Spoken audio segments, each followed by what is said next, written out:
హనుమంతుడు ఒళ్ళంతా సింధూరం ఎందుకు పూసుకుంటాడో తెలుసా? రావణుడిని సంహరించిన తర్వాత శ్రీరాముడు సీతాదేవిని తీసుకొని అయోధ్యకి వస్తాడు. వారితో పాటు హనుమంతుడు వస్తాడు.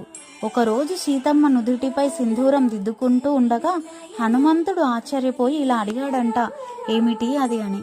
సీతమ్మ ఓ చిన్న నవ్వు నవ్వి, హనుమ, ఇది కేవలం రంగు మాత్రమే కాదు, ఆడవారు నుదుటిపై దిద్దుకునే సింధూరం. సింధూరం పెట్టుకుంటే భర్త ఆయుష్షు పెరుగుతుంది, ఆరోగ్యంగా ఉంటారు. నేను సింధూరం పెట్టుకుంటే నా రాముడికి దీర్ఘాయుష్షు కలుగుతుంది అని. ఇది సాక్షాత్తు ఆ పార్వతీదేవే చెప్పారు అని చెబుతుందంట. హనుమంతుడు వెంటనే ఆలోచనలకు వెళ్ళిపోయి, ఈ సింధూరంలో ఇంత మహిమ ఉందా?